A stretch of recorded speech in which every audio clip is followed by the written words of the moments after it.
Hello, Hornets fans, and welcome back to another Buzz Beat. This is Richie, and I've got a guest today to share his thoughts on the upcoming decisions that need to be made by the Charlotte Hornets.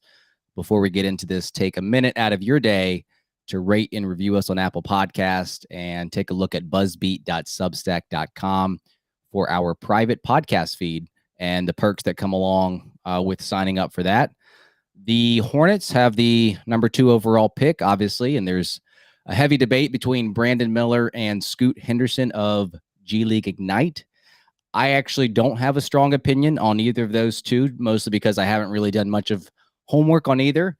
I know that my co-hosts definitely favor Scoot, but I'm going to bring on an outsider, I guess, if you want to call him that, Richard Stayman. He goes by at Mavs Draft on Twitter to get a perspective on the Hornets and the 2 or maybe 3 players that are up for debate with the second overall pick. So, Richard, how's it going? Hey, it's going good. I'm excited to be on here. I know we've talked a lot, like in DMs and things like that, across multiple platforms. So it's good to be on here. Yeah. So I actually want to start with Brandon Miller because, like I said, my co-host strongly favors Scoot. I think most of the conversation with our podcast, the past couple episodes, have been leaning that way. So Miller is 20 years old, 6'9", 200-pound forward out of Alabama who can shoot the ball, both off the catch, off movement. I think he can create for a little bit on his own as well. Let's begin with his offensive game. Like, what makes him such a special prospect as a shooter, as a scorer, and where do you see him making the most impact on that end in year one? Yeah, I think year one, you're going to see a lot of shooting is really where a lot of it's going to stem from. His shot is kind of almost a set shot, but it still is so quick that so many defenders in college basketball couldn't block him. He was very difficult to block and contest. I think his ultimate role is going to be he's going to be like a scoring wing that he's versatile within roles. He's not necessarily, and that kind of makes him positionally versatile, I suppose, but more of that he can be the primary scorer. One night he can thrive as the secondary and also be like a tertiary scorer. Like he can do anything with the ball in his hands. The passing's got good upside. He does need to finish a little bit better, but ultimately you're looking at a two-way guy that can play, within any role on the offensive end. How much do you think his success will, maybe early on or just in general, will be predicated on his teammates getting him open, like, screens, DHOs, versus him having the ability to create for himself? Like, do you see that at all in his game? It's going to be like, I'd say off the top of my head, like 75-25 split. I'd say most of his stuff year one, at least, will be mostly assisted just because of first of all, the already roster around him. I mean, LaMelo Ball being, the alpha on the team, having the ball in his hands the most. So a lot of that'll be kind of spoon fed for him in a really good way, in a positive way, which should make the offense just more efficient. I think as time goes on, though, he can definitely develop into a self creator at a higher level. Now, one thing that I've noticed about his game that I really like, and I'm not sure if it's underrated just because I haven't done enough homework, is his variety of dribble moves. I feel like he kind of puts that on display, but I'm not really sure with his inability to get to the paint. You'd mentioned like his inability to score at the rim at a consistent level. Do you see like him being a guy being able to break down the defense with his dribble, or is there going to be some, learning curve along the way because of the inability to kind of get into the paint and score at the rim? Yeah, a little bit of both. I think, you can kind of look and see he doesn't get a lot of lift on drives. He was a poor finisher at the rim overall, 39% at the rim in the half court. That's really bad. And also just as he gets stronger, I think all of those will be fixed by strength and reps. So there is a lot of upside, but early on, I mean, I think the finishing holds him back a good amount unless that takes a drastic jump with NBA spacing. Is it like athleticism mostly, or is it just, I guess what else could you point to? A little bit of, I mean, part of it is that he doesn't get a ton of lift on these drives. He's not like popping, in the half court. In transition, he definitely does. But the other thing is just, I don't know how good his touch is at the moment at the rim. That's something that can be taught, I believe. Something that it definitely helps to have naturally gifted at. But, not everyone is that way. And I do think that is something where he can definitely get helped with by an NBA coaching staff. Now, one thing that, in my initial kind of reading and watching of him that I feel like doesn't get it, talked about enough is his ability to pass the ball and his touch on his passing. I've seen some, plenty of live dribble passes. I've seen some pocket passes out of him. And I'm sure that, the 6'9" height definitely helps him to see over defenders and that type of stuff. Tell me what you see out of him when it comes to as like a playmaker, as a passer. And to your point, maybe he's not a guy that has the ball in his hands a lot, but when he does, he can, score or maybe pass out of that as well. Yeah, so I'll start with just the obvious statistical element of this. He had a negative assist to turnover ratio. It's not good. Could also mean, I mean, most of those were low volume on both ends, so it's not that alarming. But I would say there's a few things that really make me confident in his potential to be a good playmaker, both for himself and others. One is he's comfortable with both hands. And also, kind of feeding off of that, he has a really strong hesitation move where he can get on drives. He steps a little bit back, freezes, and then just goes past a guy. And I think that really helps, which feeds into his passing where he can pass on the move under the rim. He can drive and kick. That's been a little bit hidden, I think, but generally he can pass pretty well. He sees defenses through defenses. It's kind of just acting on it and being quicker to act on it is really where he needs to improve. So I think he's got the vision to do so. It's just kind of saying, all right, I see it. I can act on it as soon as I see it. That's really the next step for him. Gotcha. Now, I've seen mixed reviews about his defense. Now, obviously, he's got the frame. He doesn't necessarily have like the bulkiness. I know he needs to bulk up in that aspect to kind of reach his full potential on both ends. But where do you fall on his defensive impact? Maybe, year one, but also for years to come? Because my co-host seemed to be a little bit down on him on that end of the court. Yeah, I mean, year one, I highly doubt he's going to be a positive defender. It's just kind of the nature too, right? Like only a few rookies end up being positive defenders every year. I don't see him being that. He gambles a lot off ball, which puts him a step behind pretty often. He has a good motor. It's going to make up for a lot of stuff, and he has the physicals as well, so that'll help him. But I think he's just got to be. It's two things, really: decision making on the defensive end, and then strength. That's really where upside is going to be big for him. I do think ultimately he's not going to be like a massive negative. He's not going to be, he'll probably have flashes of being a positive defender, but ultimately he probably leans a negative early on, but grows into a positive defender pretty quickly. Now, have you seen negatives with him as an off-ball defender, like in terms of just like mental lapses?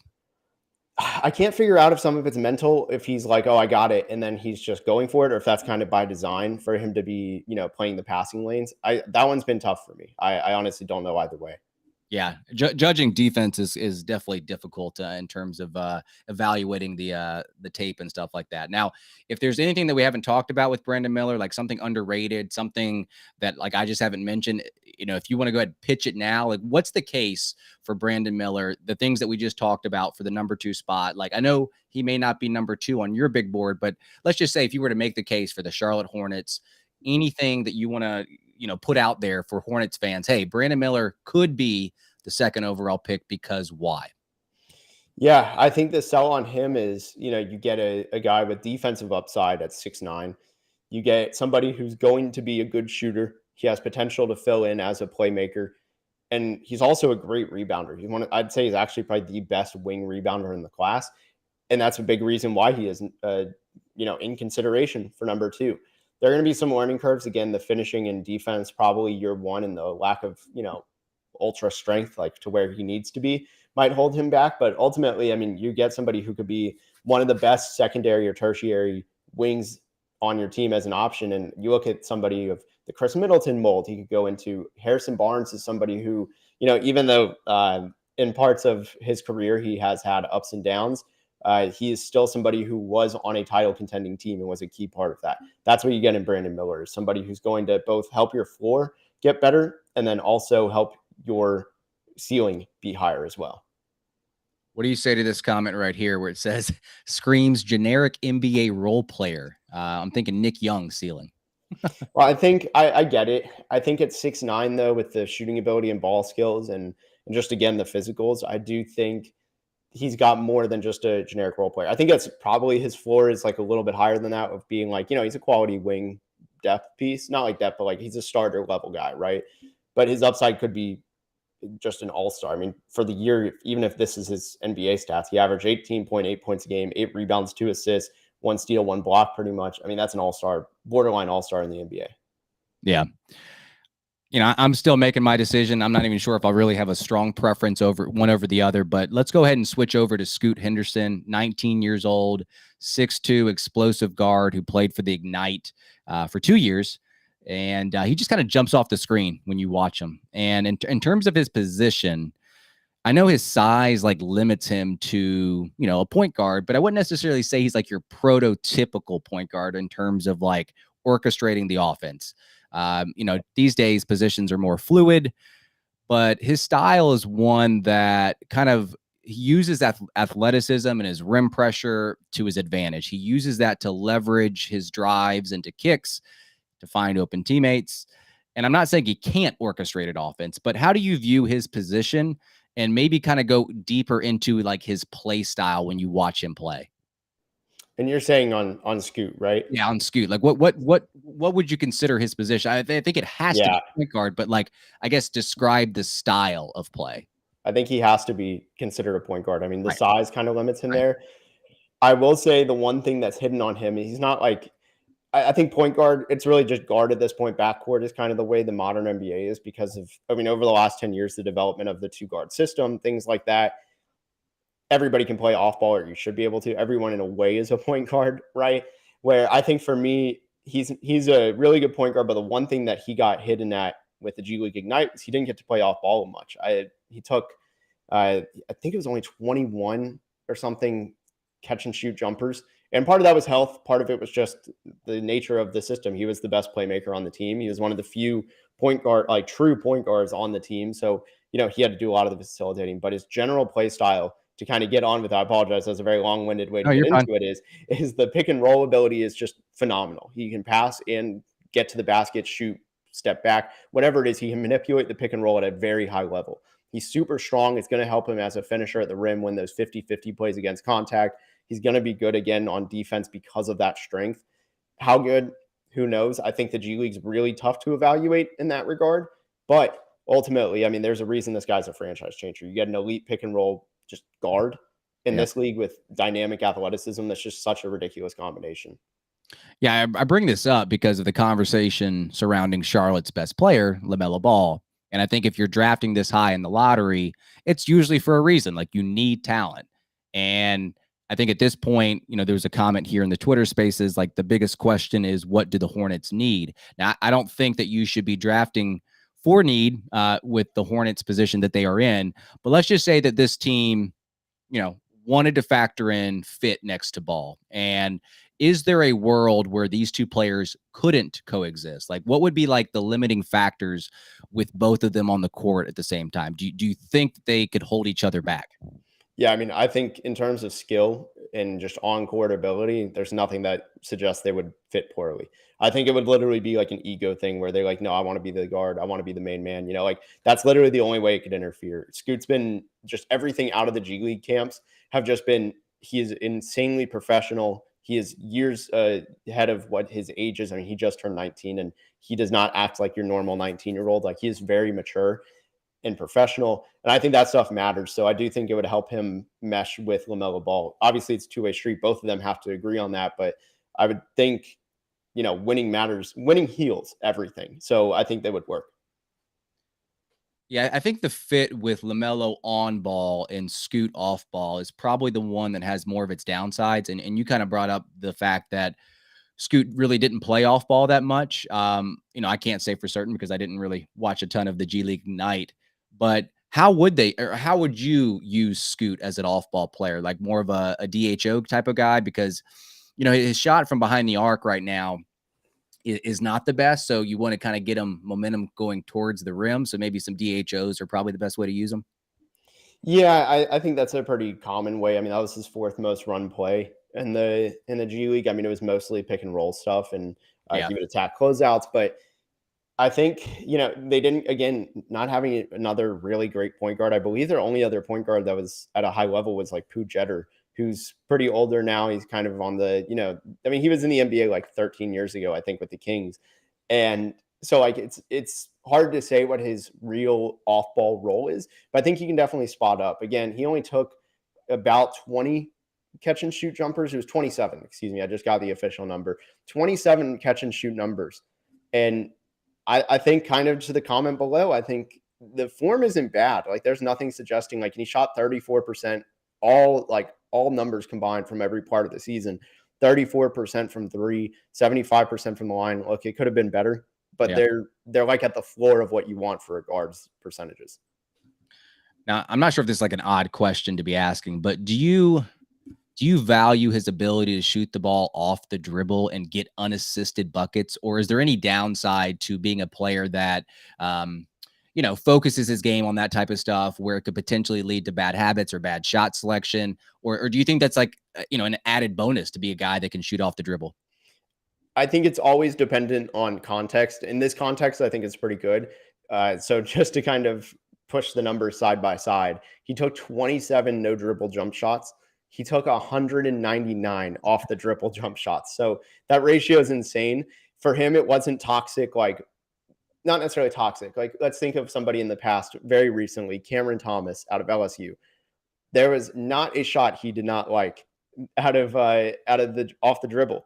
And Scoots is much more calculated, I think, in the way he gets it. He's not doing it just to shoot. Like he really is good at throwing off the defense. If there's a drop defender, he can manipulate that. If there's somebody who's going to play tight on him off the switch, he can just burst past him and go to the rim. So I think he's really intelligent in the way he uses it. I don't think it's like a toxic, if you will, kind of shot selection or anything. I don't think there's anything wrong with that element. Give me something other than his athleticism, other than his rim pressure, stuff that we've already talked about here. But give me something other that we've have not talked about that gets overlooked in his game. He's got an incredible runner. I think that's something where, for me, I like using that as shooting touch because you have to have touch at the rim to get that halfway shot off. And he shot over 49% on runners. It was the 77th percentile in the G League. And it looks good. Like he times it right especially off of screens. He's really good at timing it right. He knows how to use his hands, I guess, like kind of both hands, I should say, to beat the contest, when to use it and shoot it and things like that. I think that's something that adds an element of complete 3-level scoring. He seems like a guy to me that like is a tireless worker. He just seems like a guy that will work on his deficiencies. He's obviously athletic and that kind of works in his favor. But in terms of that type of stuff, and obviously he's got the wingspan as well. How does that translate over to the defensive side of the court? Because I know we talked about Brandon Miller and some of his downfalls there, but do you see some of the same stuff with Scoot, just having some, lack of defensive presence? Yeah, I mean, I think he's ultimately got the upside to be good on defense. I'll be real. He didn't try too hard on the defensive end. Again, that's just the G League, though, right? I mean, if you can find guys who put in effort every single night, like that are NBA draft prospects throughout the years on the defensive end, I'd love to see it. There's just not many.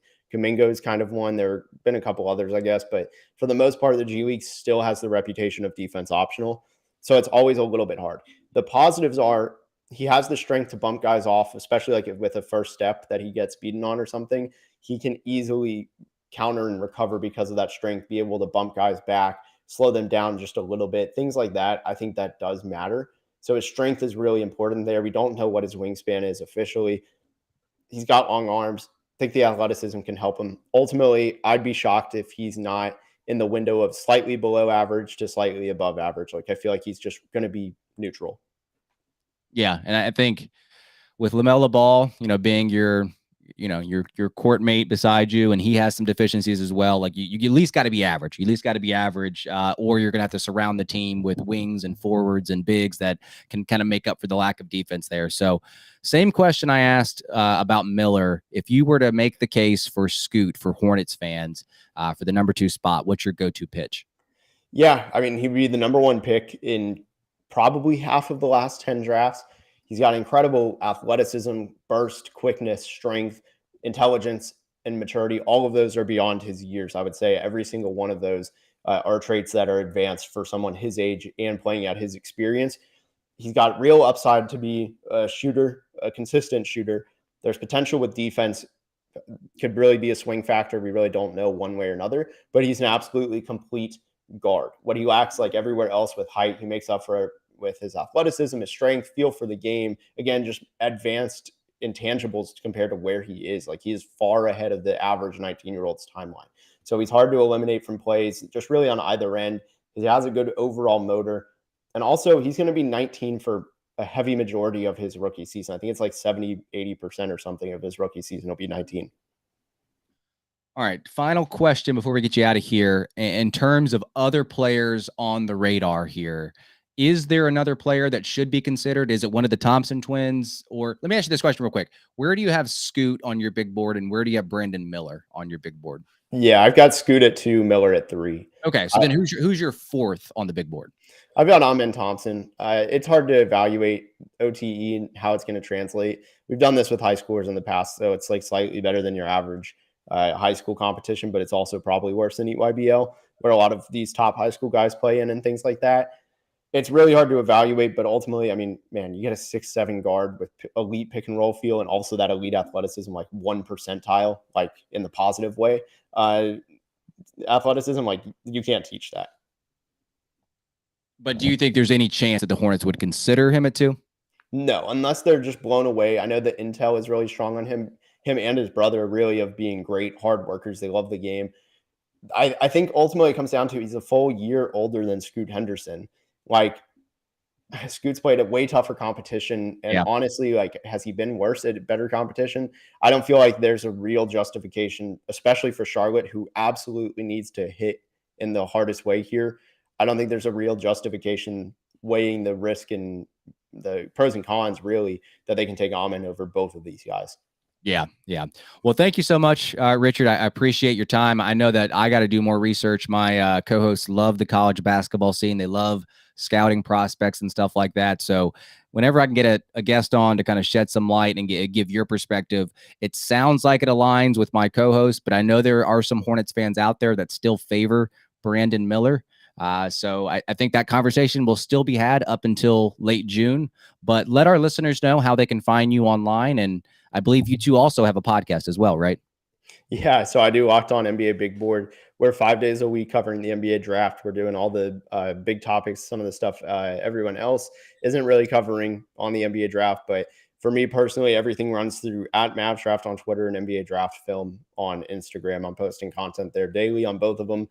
Scouting reports, like not highlight videos, but just videos highlighting certain elements of prospects, everything, mock drafts, things like that. Very good. We appreciate it.